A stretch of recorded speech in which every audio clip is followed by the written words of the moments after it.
नमस्कार, स्वागत है आपका अपने YouTube channel biology by Rahul Aswal पर। आज अपन मानव पाचन तंत्र के अंदर तीसरा भाग लेके आए हैं। आज अपन बात करेंगे जिह्वा के बारे में, जिह्वा के कार्य के बारे में, उसकी संरचना के बारे में। तो स्टार्ट करते हैं जिह्वा की संरचना से। जिह्वा की जो संरचना, आपको जो डायग्राम दिखाई दे रहा है, इसके अंदर मैंने जिह्वा के अंदर पाए जाने वाले सूक्ष्मांकुर को दर्शाया है, जिनका अपन क्रम से अभी अध्ययन करेंगे।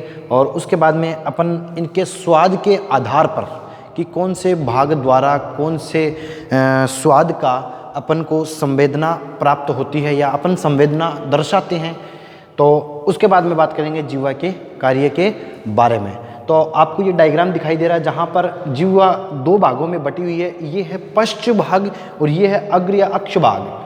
ठीक है, यहाँ पर जिह्वा 1/3 भाग, जिह्वा का 1/3 भाग है वो पश्च ग्रसनीय भाग है। पश्च ग्रसनीय भाग से मतलब है कि ग्रसनी की ओर जिह्वा का जो भाग पाया जाता है वो पश्च ग्रसनीय भाग है जिह्वा का। ठीक है, जिसका वैल्यू है 1/3 पार्ट, यानी जिह्वा के 1/3 पार्ट जिह्वा का वो पश्च ग्रसनी की ओर पाया जाता है, जहां पर लिंगुअल टॉन्सिल नाम की संरचना, ध्यान से देखिए, लिंगुअल टॉन्सिल नाम की संरचना पाई जाती है, जो एक प्रकार के द्वितीयक लसिकाभ अंग हैं। ये द्वितीयक लसिकाभ अंग, अगर इनमें सूजन आ जाए किसी इन्फेक्शन के कारण, इस सूजन को अपन कहते हैं टॉन्सिलाइटिस। इसे क्या कहेंगे? टॉन्सिलाइटिस कहेंगे। इसके बाद में अगर बात करें अपन जिह्वा के अग्रमुखीय भाग, जो मुख गुहा के अग्र भाग में पाया जाता है, इसी भाग के अंदर विभिन्न प्रकार के सूक्ष्मांकुर पाए जाते हैं या स्वादांकुर पाए जाते हैं, जो हमें स्वाद का ज्ञान करवाते हैं। तो सबसे पहले इसके अंदर एक लाइनिंग दी हुई है पश्च और अक्ष भाग के मध्य, मतलब ऐसी विभाजनकारी रेखा जो इन दोनों को अलग दर्शाए, जिह्वा के पश्च और अग्र या अक्ष भाग को अलग दर्शाए। इस लाइन या इस रेखा को अपन बोलते हैं सल्कस टर्मिनेरिस। इस रेखा का क्या नाम है? सल्कस टर्मिनेरिस, जो क्या है? विभाजनकारी रेखा है। इसके बाद में अपन बात करें अग्र मुख गुहीय भाग, जिसकी वैल्यू है 2/3, और इसका कार्य क्या है? इसके अंदर स्वादांकुर उपस्थित होते हैं, जो हमें स्वाद का ज्ञान करवाते हैं। और इसमें सबसे पहले जो स्वादांकुर है, जिसका नाम क्या है? सर्कमवेलेट अंकुरक। ध्यान से देखिए, इसका नाम है सर्कमवेलेट अंकुरक, और ये संख्या में सबसे कम, मतलब 4 प्रकार के सूक्ष्मांकुर पाए जाते हैं, उनमें साइज में तो सबसे बड़ा है और संख्या में क्या है? सबसे कम है। नेक्स्ट, फोलिएट अंकुरक। ये फोलिएट अंकुरक मानव में जनरली अवशेषीय होता है, मतलब अवशेषीय है ये मानव के अंदर फोलिएट अंकुरक। ठीक है, विकसित नहीं है, इसका कोई अभी कार्य नहीं है। नेक्स्ट अपन बात करेंगे फंजी फॉर्म या फंजाई लाइक स्ट्रक्चर, मतलब ये फंजाई के जैसे पेपिला हैं, स्वादांकुर हैं। इनकी जो आप संरचना देखेंगे माइक्रोस्कोप से, तो आपको पता लगेगा कि ये फंजाई के जैसे दिखते हैं, इसलिए इनका नाम रख दिया गया है फंजी फॉर्म पेपिला, जो जिह्वा को गुलाबी रंग प्रदान करते हैं। अपनी जो जिह्वा है वो अपन को पिंक कलर की जो दिखाई देती है, उसके पीछे कारण है फंजी फॉर्म पेपिला का। इनकी उपस्थिति के कारण जिह्वा का रंग कैसा दिखाई देता है? गुलाबी गुलाबी दिखाई देता है। Next, filiform papilla. ये फिलीफॉर्म पेपिला है, ये स्वाद अंकुर, इन पेपिला के अंदर स्वादांकुर अनुपस्थित पाए जाते हैं, इनका स्वाद में कोई महत्वपूर्ण भूमिका नहीं है। नेक्स्ट अपन बात करेंगे जीभ के अलग अलग भाग, यानी स्वाद के ज्ञान के लिए जो जीभ के अलग अलग भाग हैं उनकी बात करेंगे। तो जीभ का सबसे पश्च भाग है वो कड़वा, यानी बीटर, यहाँ दिखाया हुआ ये जो वाला पार्ट है, यहाँ कड़वे स्वाद के लिए स्वादांकुर, यानी स्वाद का ज्ञान करवाने वाले स्वादांकुर पाए जाते हैं कड़वे के लिए। और साइड में पार्श्व में जस्ट इसके बाद में इधर और इधर ये खट्टे, यानी सौर, खट्टे पदार्थों के स्वाद के लिए।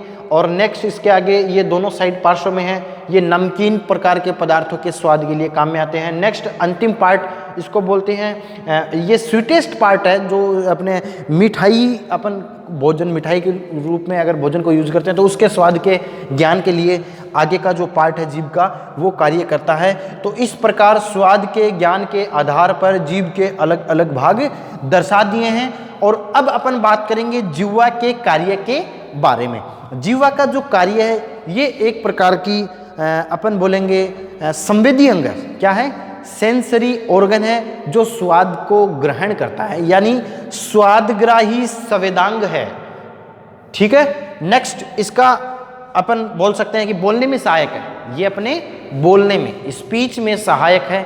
ठीक है। नेक्स्ट भोजन के साथ लार को मिलाने में अपने मुख गुहा के अंदर लार ग्रंथियों द्वारा जो लार स्रावित की जाती है उस लार को या उस लार में भोजन को अच्छी तरह मिक्स कर दे ताकि भोजन का पाचन अच्छे तरीके से हो। इस कार्य को संपादित कौन करती है? अपनी जिह्वा ही करती है। नेक्स्ट 4 नंबर का पॉइंट है कि कुत्ते में जो जिह्वा है इसका कार्य क्या होता है? ताप नियमन का कार्य होता है। मतलब इसकी जिह्वा पर ताप नियमन ग्रंथियां पाई जाती है, तो कुत्ते में जिह्वा ताप नियमन का कार्य करती है। अक्सर आप गर्मियों में कुत्ते को अगर देखेंगे तो वो जीभ को बाहर लटकाते हुए आपको मिलेंगे। वो किसकी निशानी है? वो अपना ताप नियमन कर रहे हैं अपनी जिह्वा के द्वारा। ठीक है। तो एक बार आप इसका स्क्रीनशॉट ले लीजिए, फिर अपन आगे पढ़ते हैं ग्रसनी के बारे में।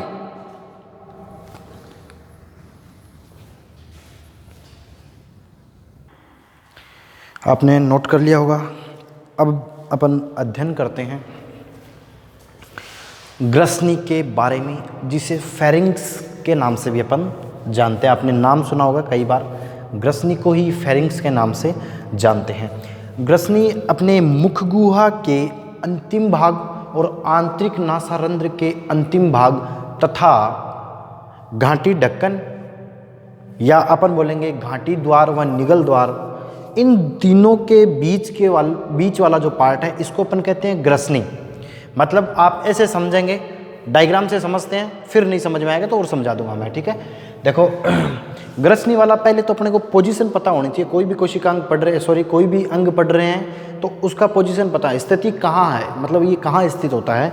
जैसे ही आप मुख गुहा के आंतरिक भाग की ओर, जहाँ ये पार्ट जिह्वा वाला पार्ट है, ये मुख गुहा है और ये मान लो आप जिह्वा आपकी। ठीक है। ये जिह्वा है, जिह्वा के ऊपर ये नेजल चेम्बर है। ये कौन सा पार्ट है?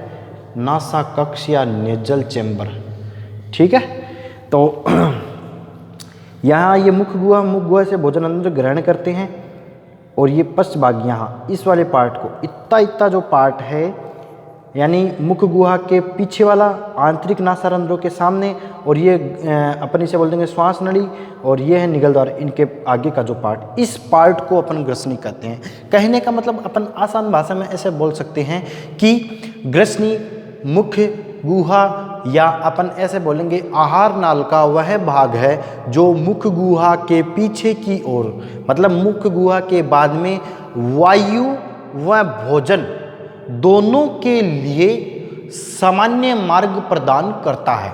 कहने का मतलब जहां अपन जो सांस लेते हैं अंदर की ओर, वो जो श्वास है, श्वसन के दौरान जो गैस गई, वायु तथा भोजन निगलने के बाद में भोजन जहाँ कहाँ जाता है, भोजन आगे चलकर निगल द्वार में जाता है। तो इसके आगे का जो पार्ट है वे दोनों कॉमन होते हैं, मतलब ये ही वो भाग है अंदर, यहाँ से इधर आंतरिक नासारंध्रों की सहायता से तो वायु आएगी और मुख गुहा से भोजन आएगा। इन दोनों के सामान्य मार्ग को ही अपन ग्रसनी कहते हैं। ग्रसनी भोजन तथा वायु दोनों के लिए सामान्य मार्ग का प्रदान करती है और इसको अपन 3 भाग में डिवाइड कर सकते हैं। जहाँ पहला भाग है मुख गुहीय ग्रसनी। इसको मुख गुहीय ग्रसनी इसलिए बोला गया है क्योंकि यह मुख गुहा की ओर पाई जाती है, क्योंकि यह मुख गुहा की ओर पाई जाती है बेटा। ठीक है। और इसका काम क्या होता है, इसकी सहायता से भोजन गुजरता है कहाँ, मुख गुहा से किस में जाता है, निगल द्वार में। मुख्य गुहा से निगल द्वार में जाता है। इस भाग को क्या कहेंगे? मुख्य गुहीय ग्रसनी। नेक्स्ट पार्ट, नासा ग्रसनी, मतलब ये कार्य करती है, हवा को गुजारने में सहायक है और इसी भाग के ऊपर यूस्टेकियन नलिका निकलती या खुलती है। यहाँ पर कौन सी नलिका खुलेगी? यूस्टेकियन नलिका खुलती है। मैं आपको संवेदी अंगों के अंदर जब आपको पढ़ाया जाएगा ENT, ईयर नोज थ्रोट, ठीक है, तो वहाँ पर ईयर वाला जो पार्ट आएगा, ईयर यानी कान, कान मतलब जहाँ आएंगे वहाँ कान के अंदर ये आपको यूस्टेकियन नलिका बताती जाएगी, ठीक है। तो अब याद करना है, यहाँ से डायरेक्ट प्रश्न आता है, यूस्टेकियन नलिका खुलती है नासा ग्रसनी में, डायरेक्ट प्रश्न आता है और इसको स्टार ही लगा लो आप सेकंड वाले पॉइंट को। नासा ग्रसनी क्या है? ये पहली बात तो इसकी स्थिति क्या है, जो आंतरिक नासारंध्र है इसके आगे का इस पार्ट को अपन क्या कहते हैं? नासा ग्रसनी। देखो आप ऐसे समझ लो,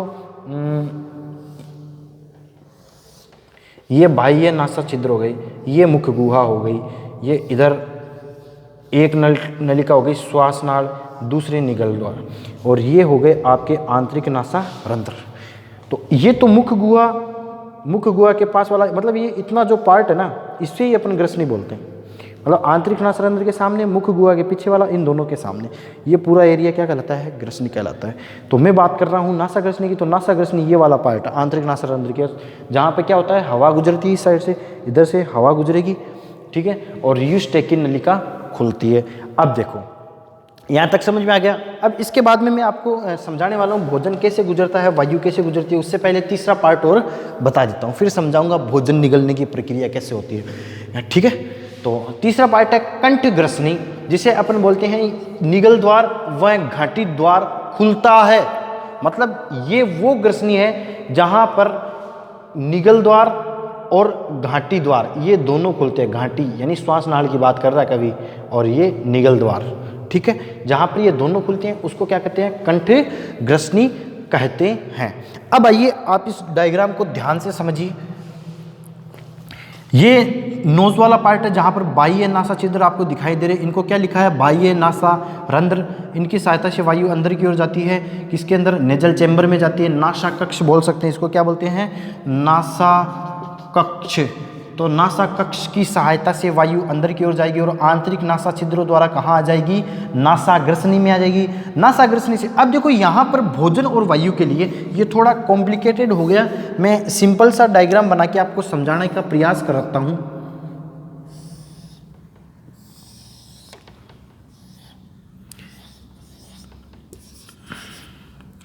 ये जीभ हो गई आपकी और ये दो नलिका हो गई।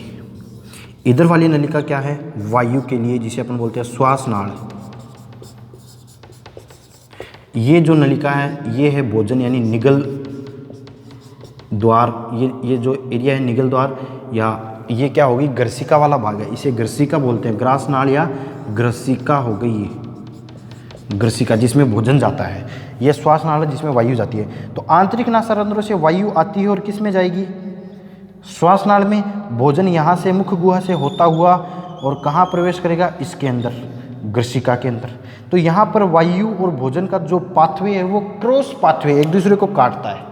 आगे बात समझ में। और यहाँ पे कुछ संरचनाएं दिखाई गई है, जैसे ये संरचना दिखाई है, इसे बोलते हैं यूला। ये क्या करती है? जब अपन भोजन को प्रवेश करवाएंगे मुख्य गुहा से अंदर की ओर, तो ये क्या है? यूला नाम की संरचना है जो किसको ढक लेगी? आंतरिक नासा छिद्र को। जब भोजन को अपन निगलेंगे तो ये आंतरिक नासा छिद्र को ढक लेगी, और ये जो संरचना है जिसे अपन घाटी ढक्कन या एपिग्लोटिस कहते हैं, ये ढक लेगा किसको? कंठ को ढक लेगा, यानी घाटी द्वार को। इस घाटी द्वार को ये ढक लेगा। घाटी ढक्कन क्या करेगा? घाटी द्वार को ढक लेगा, जिससे भोजन ये जो अपनी वायु नलिका या श्वास नलिका इसमें प्रवेश न करे, सीधा कहाँ चला जाए? इस निगल द्वार या ग्रसिका वाले पार्ट में चला जाएगा। ये निगल द्वार है, ठीक है। इस निगल द्वार से सहायता से यह ग्रसिका के अंदर भोजन आ जाता है, ठीक है। तो ये क्या हो गया? बाह्य नासा छिद्र, नासा कक्ष से वायु गई अंदर की ओर और आंतरिक नासारंध्रों से कहाँ जाएगी? श्वास नाल में, और यहाँ से मुख्य गुहा से होते हुए भोजन किस में जाएगा? निगल द्वार में। लेकिन आपको एक बात बताता हूँ कि ये जो भोजन और वायु, अपन श्वास भी लगातार लेते रहते हैं और भोजन तो कुछ समय करते हैं या 2 या 3 बार अपन भोजन खाते हैं, कुछ भी खाते हैं, उस दौरान की बात बता रहा हूँ कि इस प्रकार ये यूवुला और एपिग्लोटिस नाम की जो संरचनाएं हैं, यूवुला और एपिग्लोटिस नाम की जो संरचनाएं हैं, ये किस प्रकार एक दूसरे में सामंजस्य स्थापित करती है कि भोजन किस में न जाए, श्वास नाल में न जाए और वायु ग्रसिका में न जाए। ठीक है, तो इसका ये सिस्टम होता है कि देखो, जब भोजन को अपन निगलते हैं उसी समय ये जो घाटी ढक्कन है, ये घाटी द्वार को या घाटी ढक्कन द्वारा घाटी द्वार को ढक लिया जाता है, जिससे भोजन क्या है श्वास नाल में नहीं जाएगा। या अपन बोलेंगे देखो, भोजन को चबाना व श्वास लेना, यानी भोजन को अपन चबाएंगे भी और श्वास लेंगे। आप एक बार इमेजिन करके देखो मेरे साथ, ऐसे करो और श्वास लेकर देखो, तो आपको श्वास में कोई दिक्कत नहीं आएगी और भोजन मतलब जो भी चीज़ अंदर है वो चबाई जाएगी। ठीक है, कोशिश करके देखना, तब ज़्यादा समझ में आएगा। ये लाइन क्या बोल रहा है कि भोजन को चबाना और श्वास लेना दोनों पॉसिबल है, लेकिन भोजन को निगलना और श्वास लेना कतई पॉसिबल नहीं है। एक ही काम होगा। क्यों? क्योंकि जब अपन भोजन को निगलते हैं तो इधर से तो ये यूवुला नाम की संरचना आंतरिक नासा छिद्रों को बंद कर देती है, और ये जो घाटी ढक्कन या एपिग्लोटिस है, ये किसको ढक देता है? इस श्वास नाल को ढक देता है। तो श्वास तो आएगा ही नहीं, या तो भोजन निगल लो या श्वास ले लो, दोनों कार्य एक साथ नहीं होंगे। लेकिन भोजन को चबाना और सांस लेना, ये दोनों एक साथ पॉसिबल है। ठीक है, ये बात समझ में आई क्या? भोजन को निगलना व श्वास लेना एक साथ संभव नहीं है, कतई नहीं है। आप किसी चीज़ को, पानी को ही ऐसे आप निगल के देखो, ऐसे श्वास नहीं आएगा, एक ही काम होगा एक समय में। ठीक है, ये इंपॉर्टेंट पॉइंट है, याद रखना। सही गलत के अंदर पूछ लेते हैं, सत्य और असत्य कथन के रूप में। अब आप एक बार इसका स्क्रीनशॉट ले लीजिए। अगर कोई भी बात समझ में नहीं आए ना, तो आप कमेंट सेक्शन में डाल देना, मैं उसको कोशिश करूंगा उसका जवाब दूंगा ना। तो आप इसका स्क्रीनशॉट ले लें, उसके बाद में अपन ग्रसिका के बारे में अध्ययन करते हैं।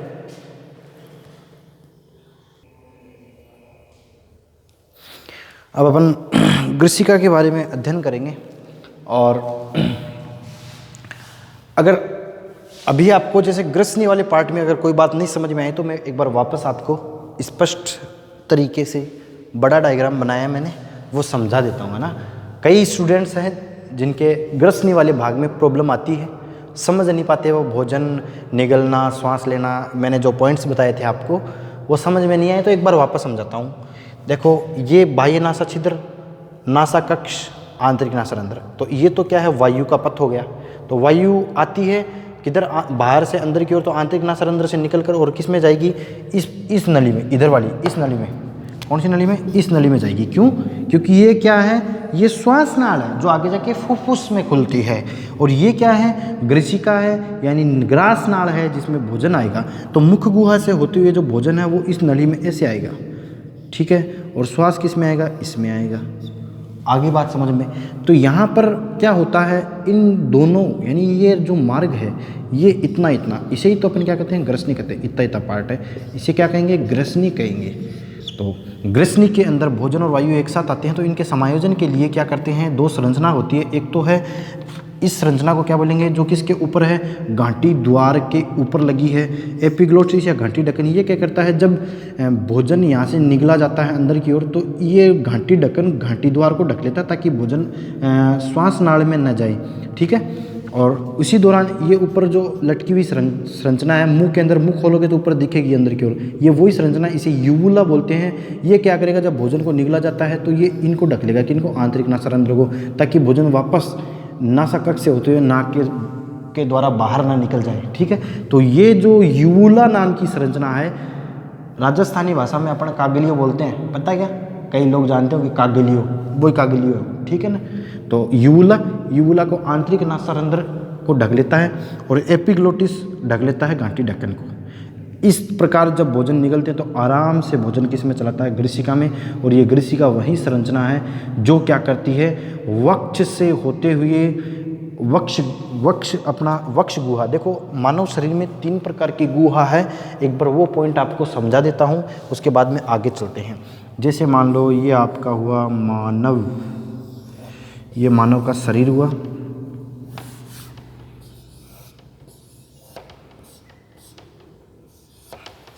ठीक है, तो ये जो गर्दन वाला पार्ट, इसको अपन बोलते हैं ग्रीवा, इसको बोलते हैं, हाँ ग्रीवा बोलेंगे। और इस वाले पार्ट को जहाँ फेफड़े पाए जाते हैं, और ये डायफ्राम से पहले का पार्ट, इसको अपन बोलते हैं वक्ष गुहा, और पेट वाला जो पार्ट है इसको बोलेंगे उदर गुहा। कौन सी गुहा? उदर गुहा, वक्ष गुहा। और ये ग्रीवा और नीचे का जो पार्ट है इस पार्ट को अपन बोलेंगे श्रोणी, पेल्विस रीजन, श्रोणी छत्र। ठीक है, तो ये जो आपकी ग्रसिका है ये क्या करती है, ग्रीवा भाग से होते हुए वक्ष में आती है और वक्ष से होते हुए डायफ्राम को भेद कर किस में प्रवेश करती है, इस जे आकार की थैलीनुमा संरचना आमाशय में प्रवेश करती है, जो जनरली 17 से 25 सेंटीमीटर लंबी संरचना है, जो ग्रीवा वक्ष भाग से होते हुए डायफ्राम को भेद कर आमाशय में प्रवेश करती है। और एक चीज़ और याद रखना, ये ग्रसिका या ग्रासनाल है, इसके अंदर कुछ अनिच्छिक पेशियाँ पाई जाती है और ये अनिच्छिक पेशियों का कार्य होता है भोजन को क्रमाकुंचित गति करवाकर आमाशय तक पहुंचाना। तो इसका मतलब क्या हुआ कि ग्रसिका का कार्य केवल और केवल भोजन को या भोजन के पाचन में सहायक है, न कि भोजन का पाचन होता है। ग्रसिका में कभी भी भोजन का पाचन नहीं होता है। ग्रसिका, ध्यान से सुनो, ग्रसिका में कभी भी भोजन का पाचन नहीं होता है, यह केवल पाचन में सहायक होती है, क्योंकि ग्रसिका में किसी भी एंजाइम का स्रावण या सेक्रेशन नहीं होता है। इस वजह से ये भोजन के पाचन में सहायक है, लेकिन इसमें कोई पाचन नहीं होता है। पाचन की क्रिया में सहायक क्या करती है ये? पाचन की क्रिया का मतलब क्या हुआ कि ये भोजन को मुख गुहा से कहाँ पहुँचा देगी? आमाशय में पहुँचा देगी। मतलब जहाँ इसका पाचन हो रहा है उस मार्ग तक इसको लेके जा रही है, न कि डायरेक्ट उसका पाचन कर रही है। बस कर्माकुंचन गतियाँ करवा देगी और पहुँचा देगी कहाँ? आमाशय में। तो इस बात को आपको याद रखना है कि ग्रसिका भाग में किसी भी प्रकार के एंजाइम का स्रावण नहीं होता है, अतः ग्रसिका में कोई पाचन क्रिया संपन्न नहीं होती है। आया क्या समझ में? तो यहाँ तक आप सभी को समझ में आ गया होगा। और एक चीज़ रह गई, ये क्या है? अपनी श्वास नाड़ी, यहाँ ये जो संरचना दिख रही है इसको अपन कंठ बोलते हैं। क्या बोलते हैं? कंठ या ध्वनि यंत्र, जहाँ से ध्वनि अपनी उत्पन्न होती है। ये श्वसन तंत्र का पार्ट है, वहाँ मैं इसको और आगे डिस्कस करूँगा। तो यहाँ तक आशा करता हूँ आप सभी को एकदम मस्त तरीके से समझ में आया होगा। शानदार तरीके से मैंने कोशिश की है समझाने की। तो इसके आगे अपन नेक्स्ट वीडियो में मिलते हैं। आमाशय का एक नया शानदार जानदार लेक्चर लेकर। तब तक के लिए आप बने रहिएगा मेरे साथ और पढ़ते रहिए।